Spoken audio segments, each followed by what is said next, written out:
Prince Andrew accuser Virginia Giuffre feared she would die a sex slave in Jeffrey Epstein trafficking ring. After years of being sexually lent out to powerful people, Prince Andrew's accuser, Virginia Giuffre, feared she may have died a sex slave at the hands of Jeffrey Epstein and Ghislaine Maxwell.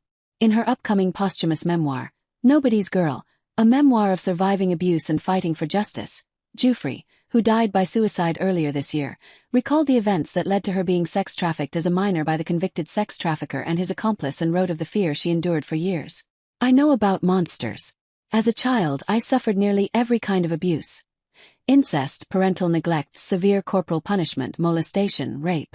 As a teen, I had been sexually trafficked by another pedophile even before I met Jeffrey Epstein and Ghislaine Maxwell, she wrote in the book, obtained by Fox News Digital. But these two doubled down on my suffering. In my years with them, they lent me out to scores of wealthy, powerful people. I was habitually used and humiliated, and in some instances choked, beaten, and bloodied. I believed that I might die a sex slave. Elsewhere in the book, Giuffre opened up about her first alleged sexual encounter with Prince Andrew on March 10, 2001. She was 17 years old at the time. As we chatted in Maxwell's entryway, I suddenly thought of something. My mom would never forgive me if I met someone as famous as Prince Andrew and didn't pose for a picture, Giuffre wrote. I ran to get a Kodak funsaver from my room, then returned and handed it to Epstein. I remember the prince putting his arm around my waist as Maxwell grinned beside me. Epstein snapped the photo. Prince Andrew, Jeffrey Epstein's friendship fueled by money and sex. Author. Later that evening, after the group went to dinner in a club, Giuffre recalled Maxwell telling her, "When we get home, you are to do for him what you do for Jeffrey." Back at the house, Maxwell and Epstein said goodnight and headed upstairs, signaling it was time that I take care of the prince, she wrote. In the years since, I've thought a lot about how he behaved. He was friendly enough, but still entitled, as if he believed having sex with me was his birthright. I drew him a hot bath, she continued. We disrobed and got in the tub, but didn't stay there long because the prince was eager to get to the bed.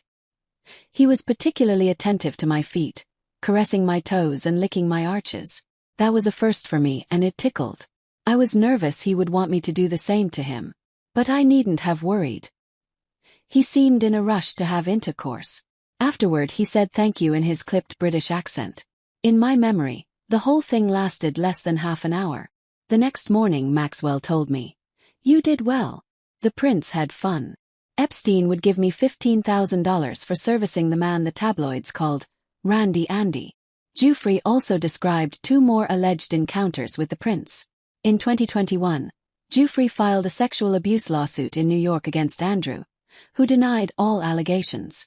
The royal claimed he never met her and that the photo of them together might be fake. In 2022, he settled with Giuffre for an undisclosed sum, agreeing to make a substantial donation to her survivors' organization. British newspapers reported amounts for the settlement ranged from $6 million to $16 million.